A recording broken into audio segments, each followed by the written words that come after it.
자, 오늘은 우리가 나이덕이라는 작가의 수필을 하나 공부를 할 건데요. 여러분, 나이덕은 사실 시인으로서도 유명하신 분이고요. 수필가로도 되게 유명하신 분이에요. 그래서 우리 교과서를 보면 시와 수필 할 것 없이 굉장히 많이 소개가 되는 작가거든요. 그래서 우리 친구들도 고등부 3년 동안 한 번도 안 본다라고 하면 정말 말도 안 될 정도의 그런 유명하신 분입니다. 자, 여러분 이 글은요. 쌤이 금방 말한 것처럼 수필, 그 중에서도 여러분 좀 가벼운 수필이라고 해서 우리가 경수필이라고 해요. 반대말은 중수필이고 주로 칼럼이 들어갑니다. 그래서 경수필이기 때문에 조금은 가볍게 읽을 수 있고 여러분 수필 자체가 경험을 바탕으로 어떤 교훈을 전달하는 교술갈래잖아요. 그래서 이게 뭐 어렵지 않게 마치 가장 쉬운 예시가 일기거든요. 그래서 일기장을 보는 느낌이라 보면 좋을 것 같아요. 자, 여러분 이 작품은요. 일단 쌤이 소재를 한번 설명을 해볼게요. 제재는 밭을 가꾸는 일에서 본인의 어떤 체험을 통해 깨달음인 주제를 전달하고도 합니다. 자, 여러분 주제는요. 우리가 한번 읽으면서 같이 정리해 볼게요. 자, 그런데 여러분 이 글은요. 여러 가지의 일화가 나와요. 그래서 여러 일화를 바탕으로 어떤 묶어서의 주제의식이 나오겠죠. 그래서 우리가 하나하나의 일화가 어떤 내용인지 한번 봅시다. 자, 첫 번째 일화가 시작이 됐어요. 좀 넉넉히 넣어요, 넉넉히. 당근씨를 막 뿌리려는 남편에게 나는 몇 번이나 말했다. 다른 씨앗들은 한번 키워보았기 때문에 감을 잡을 수 있겠는데 부추씨와 당근씨는 올해 처음 뿌리는 것이라 대중이 서지 않았던 것이다. 게다가 아까부터 밭 주변을 종종거리는 참새 서너 마리가 어쩐지 마음에 걸린다. 그러니까 이게 이제 참새들이 좀 씨앗을 쪼아 먹을 수 있잖아요. 그쵸? 작년에도 너무 얕게 씨를 뿌려 낭패를 본 적이 있기 때문이다. 아, 여러분 작년에 나의 경험이 간단히 나왔는데요. 내가 참새가 지금 거슬리는 이유가 내가 너무 작년에 씨앗을 얕게 뿌렸더니 이 새들이 다 쪼아 먹은 거죠. 씨 뿌린 지 2주일이 넘도록 싹이 나오지 않아 웬일인가 했더니 새들이 와서 잘 잡숫고 간 뒤였다. 그제야 농부들이 씨를 뿌릴 때 적어도 3알 이상씩 심는 뜻을 알 것 같았다. 하나는 새를 위해, 하나는 벌레를 위해, 그리고 하나는 사람을 위해. 자, 여러분 우리가 참새가 내 씨앗을 다 쪼아 먹었어. 근데 거기서 이놈의 참새를 다 쫓아버려야지가 아니라 농부들이 씨앗을 3개씩 뿌린대요. 왜요? 하나는 새, 하나는 벌레를 위해서, 그리고 또 하나는 내 것, 인간의 것이다 라는 거죠. 즉 여러분 이런 새와 벌레는 어떤 자연물이잖아요. 즉 작은 생물들이죠. 한마디로 이 농부들은 자연물과 더불어 살아갈 수 있는, 공생할 줄 아는 마음을 가지고 있는 사람이다 라는 걸 알 수 있겠죠. 워낙 넉넉히 뿌린 탓인지 새들이 당근씨를 별로 좋아하지 않는 탓인지 당근싹은 좀 늦긴 했지만 촘촘하게 돋아났다. 처음엔 그 어렵게 튀어낸 이쁜 싹들을 솎아내느니 차라리 잘고 못생긴 당근을 먹는 게 낫다고 그냥 두었다. 그러나 워낙 자라는 속도가 빨라 자리를 잡지 못하고 밀려나오는 뿌리가 하나둘이 아니었다. 이러다가는 당근 전체가 제대로 자랄 수 없을 것 같았다. 자, 여러분 내가 처음에 촘촘하게 돋아났을 때 좀 솎아냈어야 됐는데 아깝다고 못 솎아냈죠. 그러다가는 이게 전체 당근이 모두 다 제대로 자라기 어려울 것 같다라는 문제점이 생겼어요. 그것을 보면서 식물에게는 적절한 거리라는 것이 매우 중요하다라는 생각이 들었대요. 사람과 사람 사이에도 지켜야 할 최소한의 거리가 깨졌을 때 폭력과 함멸이 생겨나는 것처럼, 즉 여러분 이 사람은요 당근싹을 키우면서 뭘 느꼈어요? 식물에게도 적절한 거리가 매우 중요하다라고 느꼈고요. 거기서 사람과 사람 사이에서도 최소한의 거리가 깨졌을 때 나쁜 일이 일어나는 것과 유사하구나라는 걸 느꼈다는 거죠. 그래서 내가 그 붉은 뿌리들에게서도 어떤 아우성이 들려오는 것 같았대요. 내가 그들을 돕는 길은 갈 때마다 조금씩 솎아주어서 그 아우성을 중재하는 일이었다. 농사를 배운다는 건 바로 그들의 적절한 거리를 익히는 과정이 아닐까라고 첫 번째 깨달음을 얻었죠. 즉 사람과 마찬가지로 식물 사이에도 깨달음이 중요하구나라는 걸 내가 깨달았대요. 즉 식물과 사람 사이에 공통점을 발견했죠. 유사성을 발견을 했고요. 인간과 마찬가지로 식물도 그렇구나라고 느꼈대요. 즉 식물들이 여러분 내뱉는 아우성이 뭐였겠어? 살려줘 이런 거였겠죠. 즉 뭐야? 적절한 거리가 필요하다 라는 아우성이었겠죠. 즉 나는 갈 때마다 솎아주어서 아우성을 중재해주는 일을 했대요. 한마디로 뭐 했대? 그쵸? 이 싹을 솎아내서 거리를 만들어주는 거죠. 즉 적절한 거리를 조성해줬다, 만들어줬다 라고 느낄 수 있겠죠.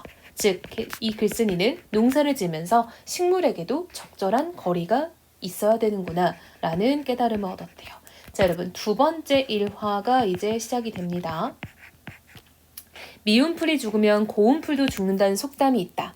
김을 맬 때마다 나는 그 말을 자주 떠올린다. 자, 여러분 김을 맨다는 건 잡초 뽑는 거거든요. 자, 미운 풀이 죽으면 고운 풀도 죽는다는 속담은 무슨 뜻일까요? 그쵸? 여러분 우리가 잡초라는 게 있고 좀 예쁘게 생각하는 그런 풀이 있잖아요. 하지만 잡초를 죽이다 보면 예쁜 풀도 죽일 수밖에 없겠죠. 한마디로 우리가 너무 이렇게 풀이 예쁜 거 안 예쁜 거 가리면서 안 예쁜 거 죽이려면은 그 예쁜 것도 좀 이렇게 손해를 볼 수밖에 없다라는 얘기예요. 한마디로 모든 풀을 조금 그렇게 삭막하게 대하지 마라 라는 느낌이겠죠. 그럼 내가 뽑고 있는 잡초는 미운 풀이고 키우고 있는 채소는 고운 풀이란 말인가? 곱고 미운 것의 기준은 어디에 있을까? 사람이 먹을 수 있느냐 없느냐에 따라 잡초와 채소를 구분하여 하나는 죽이고 하나는 살리는 것이 이른바 농사다라고 얘기를 하고 있죠. 즉 곱고 미운 것의 기준이 어디 있을까라고 생각을 해봤어요. 자문자답이죠. 결국은 뭐야? 사람에게 필요하냐 안 필요하냐에 따라서인 거죠. 즉 인간 중심적 사고인 거죠. 이 풀이 고운 풀인지 미운 풀인지 나에게 도움이 되는지 안 되는지는 결국 인간을 중심으로 판단할 수밖에 없다는 거죠. 잡초와 채소를 구분하여 하나는 죽이고 하나는 살리는 게 생각해보면 농사래요. 즉 한마디로 이 농사라는 게 어떻게 보면은 뭔가 공존하는 게 아니라 약간 선택이 필요하다라는 거죠. 즉 농사는 공존보다는 선택이 필요할 수 있는 어떻게 보면 생명을 반하는 반생명적 일이다라는 거 알 수 있겠죠. 그러나 미운 풀이 죽으면 고운 풀도 죽는다고 하지 않는가? 선택보다는 공존이 땅의 본래적 질서라고 할 때 밭은 숲보다 생명에 덜 가깝다. 그쵸 여러분? 숲은요 공존의 공간이잖아요. 그러니까 인간이 인위적으로 건들지 않는 한 모두가 함께 사는 공간인데 밭이라는 공간은 인간에 의해서 선택되는 공간인 거죠. 그래서 얘는 숲에 비해서는 조금은 더 반생명적이다라는 거 알 수 있겠죠. 그래서 밭을 일구면서 가장 고민되는 문제가 풀이다. 사람의 손이 미치기 오래전부터 이 둔덕에는 명화주, 저 둔덕에는 개망초, 이 고랑에는 돼지풀, 저 고랑에는 질경이, 그들이 바로 이 땅의 주인이었던 것이다. 이러면 그들은 이 풀들 말하는 거죠.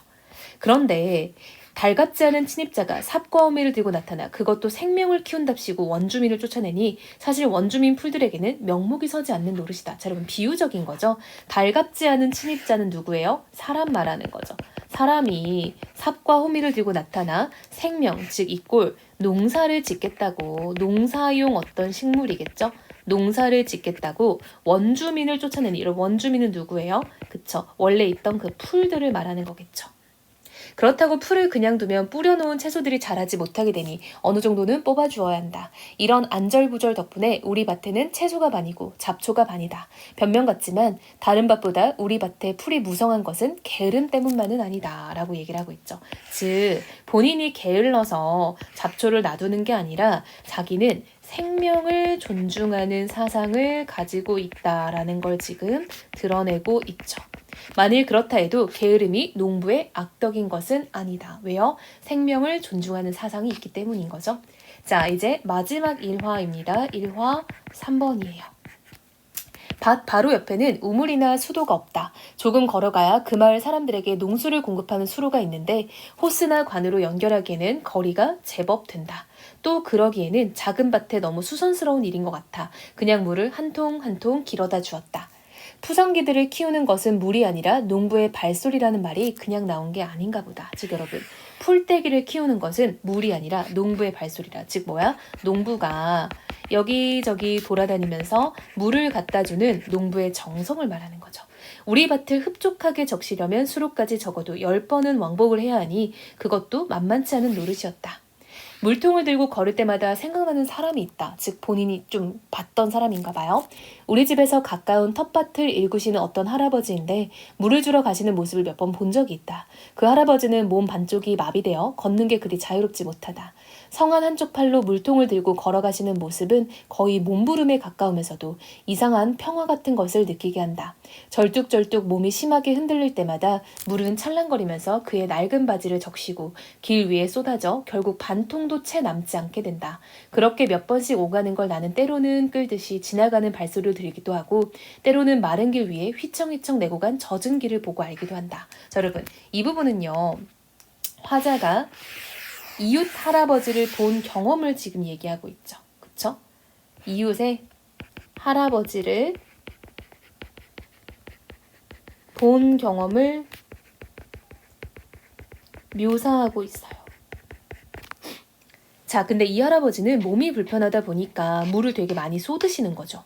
그 젖은 길은 이내 말라버리고 했지만 나는 그 길보다 더 아름답고 빛나는 길을 본 적이 없다. 여러분 이게 무슨 말이에요? 즉 할아버지가 몸이 불편한데도 식물들을 위해서 왔다 갔다 하는 그 소중한 마음이 느껴지는 거죠. 그 생명 사랑의 할아버지의 소중한 마음이 느껴지기 때문에 이렇게 말하는 거겠죠. 그리고 어느 날부터인가 나 역시 그 밭의 채소들처럼 할아버지의 발소리를 기다리게 되었다. 반통의 물을 잃어버린 그 발소리를. 물통을 나르다가 문득 이런 생각이 들곤 한다. 내가 10번 오가야 할 것을 그 할아버지는 20번 오가야 할 것이지만 내가 이 채소들을 키우는 일도 그 할아버지와 크게 다르지 않은 어떤 안간힘 때문은 아닐까? 즉 할아버지와 마찬가지로 나 역시 생명에 지금 소중하게 정성을 쏟고 있다라고 얘기를 하는 거죠. 자신 역시 소중한 마음으로 식물들을 기르고 있다. 라는 얘기겠죠.